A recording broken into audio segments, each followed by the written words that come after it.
ധനുഷ്കോടി യാത്രയുടെ രണ്ടാം ഭാഗത്തിലേക്ക് സ്വാഗതം. മധുരയിൽ നിന്നും രാമേശ്വരത്തേക്കുള്ള യാത്രയിലാണ് നമ്മൾ. കണ്ണെത്താ ദൂരം വിജനമായ പ്രദേശമാണ് റോഡിൻ്റെ ഇരുവശത്തും. രാമേശ്വരം എത്തുന്നതിന് മുമ്പുള്ള ഒരു മനോഹരമായ ബീച്ചാണ് അരിയമാൻ ബീച്ച്. അവിടേക്കാണ് ആദ്യം പോകുന്നത്.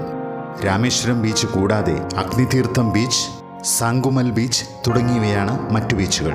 ഇതിൽ അഗ്നിതീർത്ഥം ബീച്ച് തിരമാലകളില്ലാത്ത ബീച്ചാണ്. ധാരാളം ആളുകൾ സന്ദർശിക്കുന്ന ബീച്ചുകളാണ് ഇവയെല്ലാം.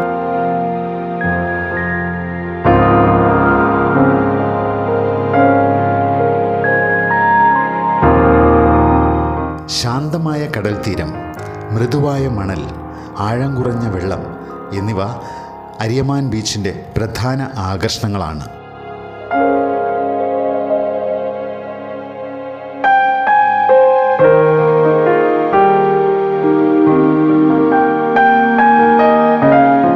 ആഴം കുറഞ്ഞ കടലും കുട്ടികൾക്ക് കളിക്കാനുള്ള സൗകര്യങ്ങളും ഉള്ളതിനാൽ കുടുംബങ്ങൾക്കും കുട്ടികളോടൊപ്പം വരാൻ പറ്റിയ ഒരിടമാണിത്.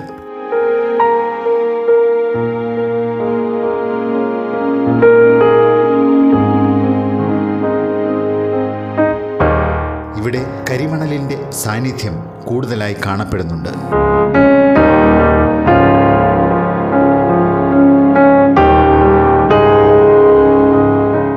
മണൽ നിറഞ്ഞ ബീച്ചും തെളിഞ്ഞ വെള്ളവും ചുറ്റുമുള്ള പച്ചപ്പും ഇവിടുത്തെ പ്രകൃതി രമണീയതയ്ക്ക് മാറ്റുകൂട്ടുന്നു. ബീച്ചിൻ്റെ സൗന്ദര്യം ആസ്വദിച്ച ശേഷം അടുത്ത പോയിന്റായ പാമ്പൻ പാലം ലക്ഷ്യമാക്കി വീണ്ടും യാത്ര തുടങ്ങി.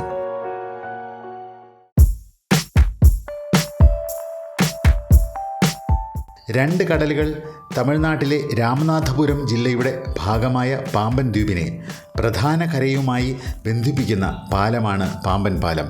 തീവണ്ടിക്ക് പോകാനുള്ള പാലവും മറ്റു വാഹനങ്ങൾക്കായുള്ള പാലവും സമാന്തരമായി ഉണ്ടെങ്കിലും തീവണ്ടി പാലത്തിനെയാണ് പ്രധാനമായും പാമ്പൻ പാലമെന്ന് വിളിക്കുന്നത്. റോഡ് പാലത്തേക്കാൾ പതിറ്റാണ്ടുകളുടെ പഴക്കമുള്ള തീവണ്ടി പാലത്തിന് ഈ പേര് പണ്ടേ പതിഞ്ഞിരുന്നു. എന്നാൽ റോഡ് പാലം വന്നത് 1988 പാമ്പൻ പാലത്തിൻ്റെ മുകളിൽ ആണ് നാം ഇപ്പോൾ. പഴയ തീവണ്ടി പാലവും പുതിയ പാലവും നമുക്ക് കാണാം.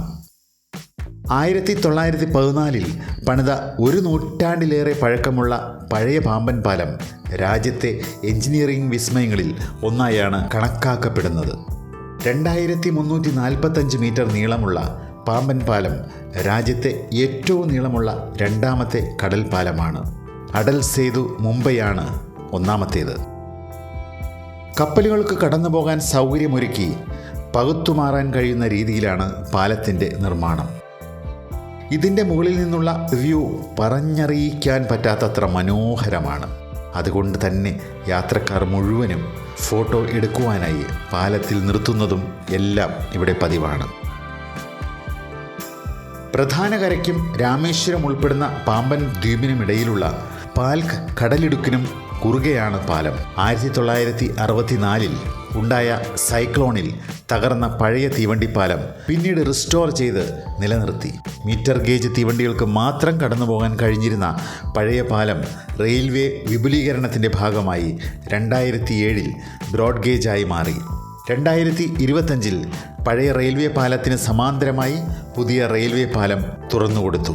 പാമ്പൻ പാലത്തിൻ്റെ ചരിത്രത്തിന് ഇന്ത്യയിലെ ബ്രിട്ടീഷ് ഭരണത്തിൻ്റെ സുവർണകാലത്തോളം തന്നെ പഴക്കമുണ്ട്.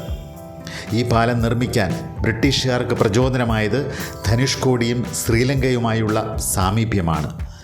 രാമേശ്വരത്തിൻ്റെ ഏറ്റവും കിഴക്ക് ഭാഗത്ത് സമുദ്രത്തിലേക്ക് നീണ്ടുകിടക്കുന്ന തുരുത്താണ് ധനുഷ്കോടി. ഇവിടെ നിന്ന് ശ്രീലങ്കയിലേക്ക് കടലിലൂടെ 16 കിലോമീറ്റർ ദൂരമേയുള്ളൂ. കപ്പലുകൾക്ക് കടന്നു പോകേണ്ടിയിരുന്നതിനാൽ നടുഭാഗം കപ്പൽ ചാലിൻ്റെ വീതിയിൽ ഇരുവശങ്ങളിലേക്കുമായി ഉയർത്തി മാറ്റാവുന്ന രീതിയിലാണ് പാലം രൂപകൽപ്പന ചെയ്തത്. ലണ്ടനിൽ നിർമ്മിച്ച് ഭാഗങ്ങൾ ഇവിടെ കൊണ്ടുവന്ന് കൂട്ടിച്ചേർക്കുകയായിരുന്നു. ബ്രിട്ടീഷ് കാലത്തെ നിർമ്മിതി ആയതിനാലും പിന്നീട് പുതുക്കിപ്പണിത കരുത്തിലും പാലം 1 നൂറ്റാണ്ടിലേറെ ദൃഢതയോടെ നിലകൊണ്ടു. വിട്ടുപിരിഞ്ഞെങ്കിലും നമ്മളുടെ എല്ലാം ഹൃദയത്തിൽ ഇന്നും ജീവിക്കുന്ന ഇന്ത്യയുടെ മുൻ president, rocket man of India എന്നറിയപ്പെടുന്ന ഡോക്ടർ APJ അബ്ദുൽ കലാമിൻ്റെ ഓർമ്മയ്ക്കായി പണി കഴിപ്പിച്ചിരിക്കുന്ന മ്യൂസിയമാണിത്.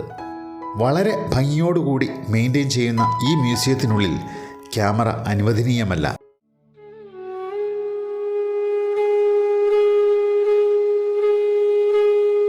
തമിഴ്നാട്ടിലെ രാമനാഥപുരം ജില്ലയിൽ രാമേശ്വരം ദ്വീപിനുള്ളിൽ സ്ഥിതി ചെയ്യുന്ന പ്രസിദ്ധമായ ശിവക്ഷേത്രമാണ് രാമനാഥ സ്വാമി ക്ഷേത്രം. ഭാരതത്തിലെ ഏറ്റവും വലിയ മഹാക്ഷേത്രങ്ങളിലൊന്നായ രാമനാഥ സ്വാമി ക്ഷേത്രം രാമേശ്വരം നഗരത്തിൻ്റെ ഒത്ത നടുക്ക് ബംഗാൾ ഉൾക്കടലിൻ്റെ തീരത്ത് സ്ഥിതി ചെയ്യുന്നു.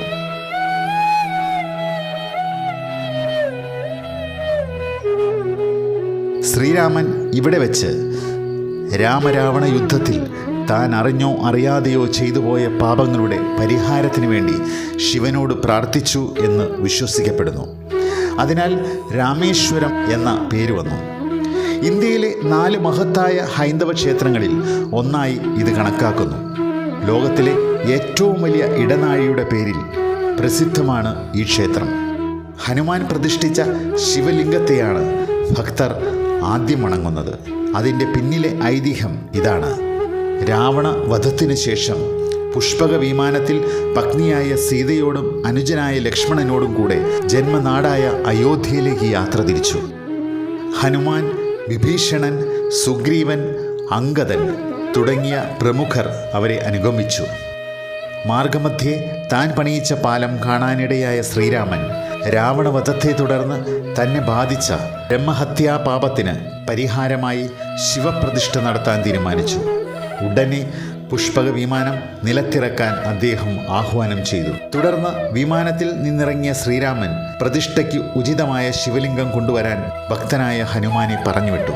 ഉചിതമായ മുഹൂർത്തം അടുത്തു വരുന്നതിനാൽ അപ്പോൾ പ്രതിഷ്ഠ നടത്താനായിരുന്നു പദ്ധതി. എന്നാൽ മുഹൂർത്ത സമയമായിട്ടും ഹനുമാനെ കാണാതായപ്പോൾ സമയം തെറ്റരുതല്ലോ എന്ന് വിചാരിച്ച ശ്രീരാമൻ മണലുകൊണ്ട് ഒരു ശിവലിംഗമുണ്ടാക്കി പ്രതിഷ്ഠ നടത്തി. ഉടനെ തന്നെ ശിവലിംഗവും കൊണ്ട് മടങ്ങിയെത്തിയ ഹനുമാൻ ഈ കാഴ്ച കണ്ട് ദുഃഖിതനായി. ഭഗവാൻ തന്നെ വഞ്ചിച്ചെന്ന് തോന്നിയ അദ്ദേഹം ശ്രീരാമൻ പ്രതിഷ്ഠിച്ച ശിവലിംഗം വാലുകൊണ്ട് തകർക്കാൻ ശ്രമിച്ചെങ്കിലും മഹാബലവാനായ അദ്ദേഹത്തിന് അത് അല്പം പോലും തകർക്കാൻ സാധിച്ചില്ല. ശ്രീരാമൻ നടത്തിയ പ്രതിഷ്ഠയുടെ മഹാത്മ്യം മനസ്സിലാക്കിയ ഹനുമാൻ തൻ്റെ ശിവലിംഗം സമീപത്തു തന്നെ പ്രതിഷ്ഠിച്ചു. ഭക്തനെ ആശ്ലേഷിച്ച ശ്രീരാമൻ ഹനുമാൻ പ്രതിഷ്ഠിച്ച ശിവലിംഗത്തെയാകും ഭക്തർ ആദ്യം വണങ്ങുകയെന്ന് പറയുകയും ചെയ്തു. ശ്രീരാമൻ ശിവപ്രതിഷ്ഠ നടത്തിയ സ്ഥലം രാമേശ്വരമെന്നും പ്രതിഷ്ഠ രാമനാഥൻ എന്നും അറിയപ്പെട്ടു. ഹനുമാൻ പ്രതിഷ്ഠിച്ച ശിവലിംഗം വിശ്വനാഥലിംഗം എന്ന് അറിയപ്പെടുന്നു. ഇന്നും ഭക്തർ വിശ്വനാഥലിംഗത്തെ വണങ്ങിയാണ് രാമനാഥലിംഗത്തെ വണങ്ങാനെത്തുന്നത്. ആരും ആശ്ചര്യപ്പെട്ടു പോകും വിധമാണ് ഈ ക്ഷേത്രത്തിലെ ഓരോ തൂണും ശില്പങ്ങളുമടക്കം കല്ലിൽ ചെയ്ത കൊത്തുപണികൾ.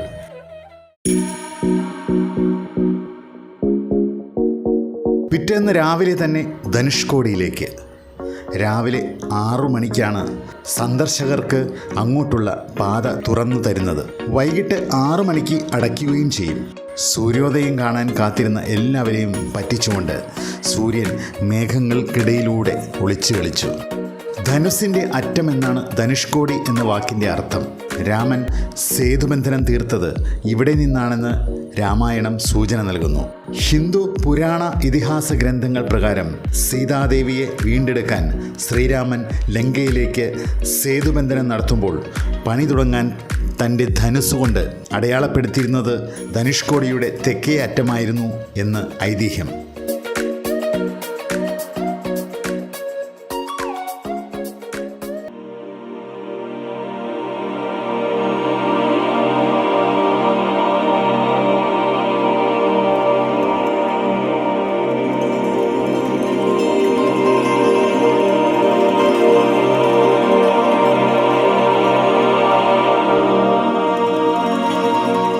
യുദ്ധാനന്തരം തിരികെ വരുമ്പോൾ രാവണൻ്റെ സഹോദരനും രാമഭക്തനുമായ വിഭീഷണൻ്റെ അപേക്ഷ പ്രകാരം ഭാരതതീരത്തെ ലങ്കയുമായി ബന്ധിപ്പിക്കുന്ന സേതുവിൻ്റെ ഒരറ്റം ശ്രീരാമൻ തൻ്റെ ധനുസ്സിൻ്റെ അറ്റം കൊണ്ട് മുറിച്ചു കളഞ്ഞു.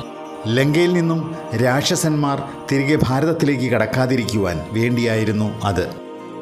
കേട്ടറിവുകളും നാട്ടറിവുകളും ചരിത്രവും പറയുന്നത് 1/2 നൂറ്റാണ്ടുകൾക്ക് മുൻപ് സ്കൂളും പള്ളിയും റെയിൽവേ സ്റ്റേഷനും 2000-ഓളം മത്സ്യബന്ധനം ഉപജീവനമാക്കിയ ആളുകളുമായി തിരക്കേറിയ തുറമുഖ പട്ടണമായിരുന്നു ധനുഷ്കോടി.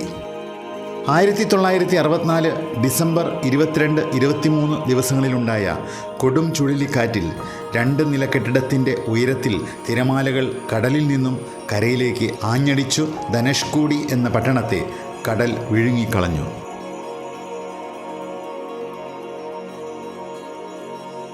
ആ ചുഴലിക്കാറ്റിൽ മദ്രാസിൽ നിന്നും പുറപ്പെട്ട ബോട്ട് മെയിൽ എന്ന 653 നമ്പർ ധനുഷ്കോടി പാസഞ്ചർ ട്രെയിനും അതിലെ മുഴുവൻ യാത്രക്കാരും കടലിൻ്റെ അടിത്തട്ടിലേക്ക് മുങ്ങിത്താണു. പിറ്റേന്ന് നേരം പുലർന്നപ്പോൾ ധനുഷ്കോടിയിൽ ജീവിച്ചിരുന്ന 2000-ഓളം ആളുകളിൽ ആരും തന്നെ ബാക്കിയുണ്ടായിരുന്നില്ല. ആ മഹാദുരന്തത്തിന് ശേഷം തമിഴ്നാട് സർക്കാർ ധനുഷ്കോടിയെ ഘോസ്റ്റ് വേൾഡ് അഥവാ പ്രേതനഗരമായി പ്രഖ്യാപിച്ചു. ധനുഷ്കോടിയിലെ പഴയ സ്കൂൾ, പള്ളി, റെയിൽവേ സ്റ്റേഷൻ തുടങ്ങിയ പലതിൻ്റെയും അവശിഷ്ടങ്ങൾ ഇപ്പോഴും അവിടെ കാണാനാകും. അവിടെ കണ്ട ഒരു കടക്കാരൻ ഞങ്ങൾക്ക് അന്നത്തെ സംഭവം വിവരിച്ചു തന്നു. അയാളുടെ അച്ഛനും അമ്മയും രക്ഷപ്പെട്ടത് ഒരു പള്ളിയുടെ മുകളിൽ കയറിയിട്ടാണ് എന്നും പറയുകയുണ്ടായി. വളരെ കുറച്ചു പേരെ ആ ദുരന്തത്തെ അതിജീവിച്ചുള്ളൂ.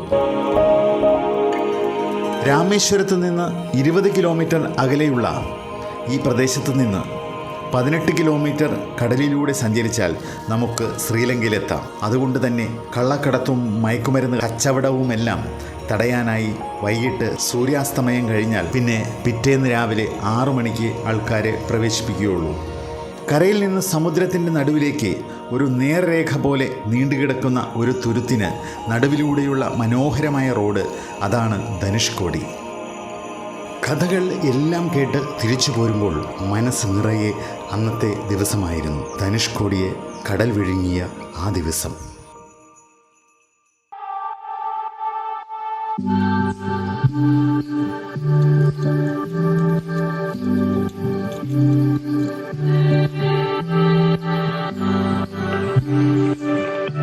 തിരിച്ചു പോരുമ്പോൾ കോദണ്ഡരാമസ്വാമി ക്ഷേത്രത്തിൽ കയറിയിട്ടാണ് എല്ലാവരും പോരുന്നത്.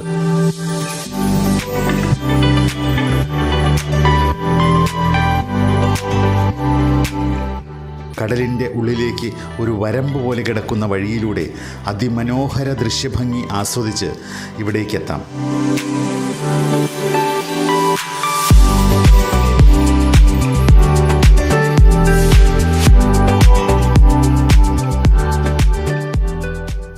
മഹാദുരന്തത്തിൽ അവശേഷിച്ച ഒരു അമ്പലമാണിത്. രാമസേതു പാലം നിർമ്മിക്കാനായി ഉപയോഗിച്ച കല്ലുകൾ ഇവിടെ പ്രദർശിപ്പിക്കുന്നുണ്ട്. രാവണ നിഗ്രഹത്തിന് ശേഷം രാമൻ രാവണ സഹോദരനായ വിഭീഷണനെ ലങ്കയിലെ രാജാവായി പട്ടാഭിഷേകം ചെയ്തതും ഇവിടെ വെച്ചാണ് എന്ന് കരുതപ്പെടുന്നു. മടങ്ങുമ്പോഴും മഹാദുരന്തം നടന്ന രാത്രി എന്നെ വേട്ടയാടുന്നുണ്ടായിരുന്നു.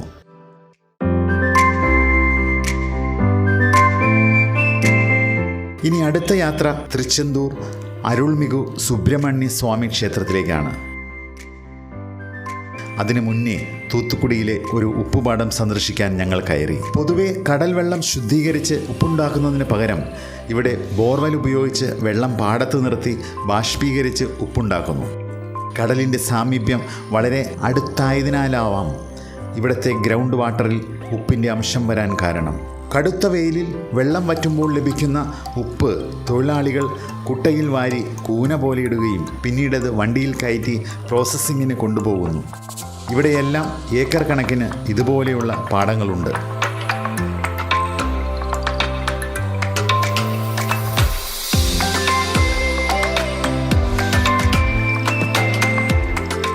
ഒരു തുറമുഖ പട്ടണമായ തൂത്തുക്കുടി തമിഴ്നാട്ടിലെ ഒരു പ്രധാന തീരദേശ ഗതാഗത വാണിജ്യ മത്സ്യബന്ധന കേന്ദ്രം എന്ന നിലയിലും ശ്രദ്ധേയമാണ്. തൂത്തുക്കുടിയിലെ വ്യവസായങ്ങളിൽ തുണിമില്ലുകൾക്കാണ് മുഖ്യ സ്ഥാനം.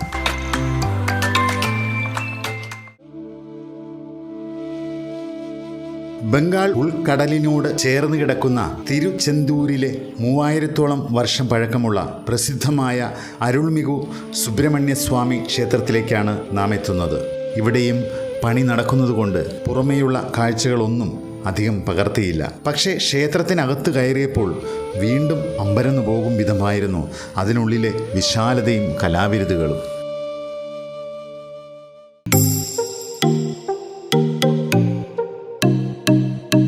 അടുത്ത യാത്ര തെങ്കാശിയിലൂടെ അച്ചൻകോവിൽ വഴി കേരളത്തിലേക്ക് മടങ്ങുന്ന വളരെ രസകരമായ ഒരു വനയാത്രയാണ്.